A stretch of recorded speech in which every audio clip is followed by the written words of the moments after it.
நாடு சுதந்திரம் அடைந்த காலத்தில் இருந்து நமக்கென்று இருந்த அமைச்சர் பதவியை இன்றைய நடப்பு அரசாங்கத்தின் தலைமைத்துவத்தில் விட்டுக் கொடுத்துவிட்டோம். ஒவ்வொன்றாக விட்டுக் கொடுத்து இப்போது இருக்கின்ற பினாங்கு இந்து அறப்பணி வாரியத்தையும் தாரை வார்த்துவிட வேண்டாம். அரசியலையும் தலைமைத்துவத்தையும் காரணம் காட்டி இருக்கின்ற ஒன்றிரண்டு உரிமைகளையும் விட்டுக் கொடுத்து விட வேண்டாம் என ராயர் டாக்டர் லிங்கேஸ்வரன் ஆகியோரை மஇகா துணைத் தலைவர் டத்தோஸ்ரீ டாக்டர் எம் சரவணன் கேட்டுக் கொண்டார்.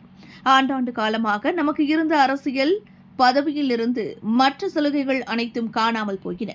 இந்தியர்கள் மத்தியில் பெருவாரியாக தமிழர்கள் வாழும் இந்நாட்டில் அதிகமான பிரச்சினை தமிழர்களை சார்ந்தே இருக்கின்றது.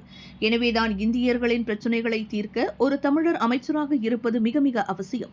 என் இனத்தின் மொழியறிந்த ஒருவருக்குத்தான் என் இனத்தின் வழி தெரியும். ஆக என் மொழி தெரிந்த தமிழர் ஒருவர் அமைச்சர் பதவியில் இருந்தால் மட்டுமே பெருவாரியாக இருக்கும் தமிழர்களின் பிரச்சினைகளை உணர்வுபூர்வமாக உணர்ந்து தீர்க்க முடியும்.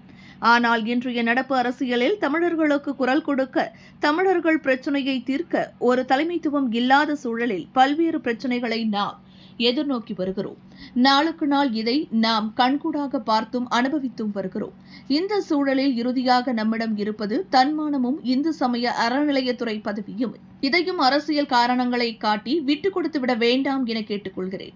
பினாங்கில் தமிழர்கள் வழிபடும் இந்து ஆலயங்களே அதிகமாக உள்ளன. எனவே பினாங்கு இந்து அறப்பணி வாரிய பதவியையும் கைவிட்டு விட வேண்டாம் என ஜாசேகே கட்சியை கேட்டுக்கொள்கிறேன். குறைந்தபட்சம் இதையாவது தமிழர்கள் தலைமைத்துவத்தில் இருப்பதை ஜாசேகே கட்சி உறுதி செய்ய வேண்டும். இல்லையே நம்மிடையே உள்ள விரிசல் இன்னும் அதிகமாகிவிடும்.